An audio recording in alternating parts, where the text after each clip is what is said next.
What's good YouTube, it's your boy OpTic Phoenix and welcome back to another video. So the first thing that I want to talk about with you guys is that the fan favorite esports organization OpTic Gaming has reportedly obtained an Overwatch League team spot in preparation for the move to Dallas, Texas. Originally reported by ESPN via sources close to the team, OpTic will be purchasing the Houston, Texas Overwatch League position in a deal with an investment group led by Neil Leakman, Texas Rangers co-owner. And with the rosters in the COD, CSGO, Halo, and Gears of War, the expansion would add a team into the most popular esports titles around the world. It is claimed that OpTic will be paying somewhere near $20 million over time for the opportunity and will be applying for a North American League of Legends spot. Well, the various investments into major esports have been the plan all along for the organization in order for their move to be in Dallas, Texas. It is still unknown at the time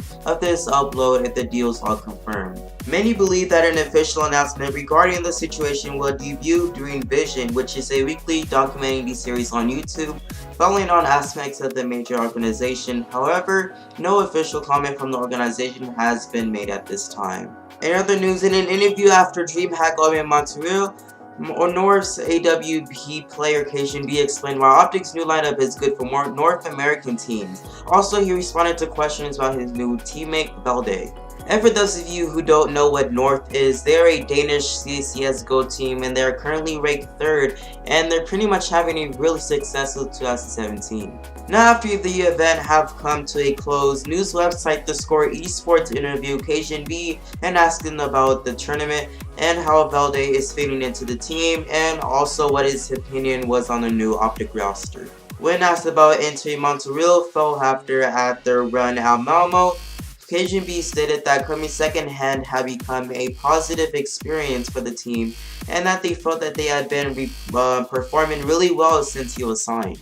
And what he said was quoted, "Well, this is positive for us because we have Valde for like 2-3 weeks ago now, something like that, and we had been performing really well since signing them, and we had actually managed to come second at Malmo, which gave us a really huge confidence boost for Montreal, and so it was a good thing." And developing on this point, the Danish player said that the new lineup is actually more stable now that Valde has joined the team.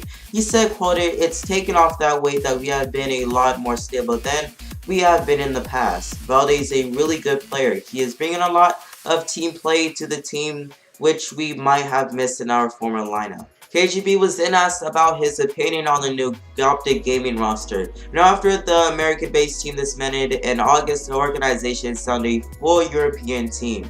To keep the team spot in the North American Pro League, all the EU-based players moved to the US, and they are now competing there. The AWP responded that he thought it was a good thing for all the parties involved. He said that an European team competing in North American offers an opportunity for NA teams to practice against European roster. And he then quoted here, "I like it. It's a good thing that it is a good thing that the European team is competing in North America as well. I think it is a good chance for the North American teams to play against a European team as well. We've been surprised about how good the teams were over there here when we were practicing, so I think it's good for the North American scene as well." Now, the Danish lineup is participating in the E-League Premier in Atlanta, where they are facing higher tier teams such as Fnatic and Mouse Sports in the group stage, which the tournament will continue until the 13th of October.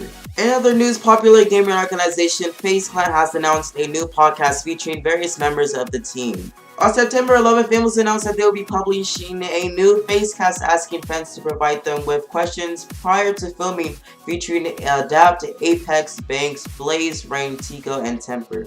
Now, as you guys can see right here in this tweet, they have posted FaZe podcast. Well, if you guys always wanted to know about FaZe Clan, tweet us your questions now to be a part of our first show.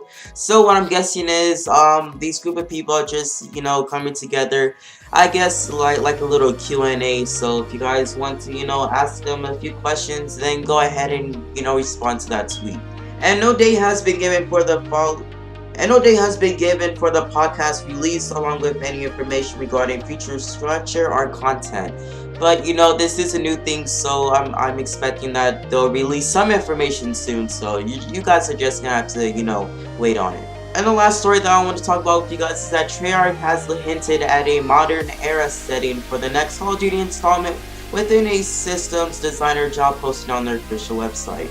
As the community anxiously awaits of the return of boots on the ground combat after 3 years of advanced movement with Call of Duty World War II on November 3rd from Sledgehammer, Treyarch is looking ahead to the future addition to the series, presumably slated for the late 2018. Now, under the Systems Designer Combat career listing on the Treyarch website, it lists that the traits in which prospective applicants should be able to meet.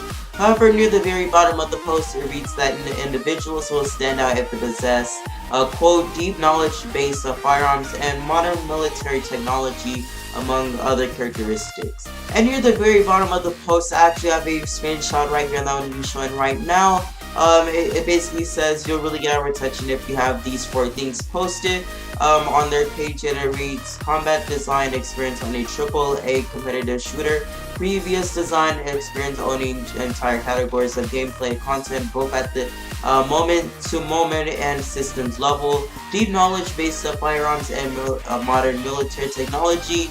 And this is kind of like goofy, I don't know, like I don't know, like, but this is kind of goofy. It says prestige 1 or above in Black Ops 3 multiplayer, so I guess they want you to kind of experience, you know, what their games are, so that you'll get a better feel of how they want the game to be next year. But if you guys want to, you know, check it out and see for yourselves, then I will of course post a link in the description if you guys want to do so. And that is all the news that we have for today. If you guys have enjoyed the video, give it a like and subscribe for more awesome content. Again, this has been your OpTic, and peace out guys, stay logic.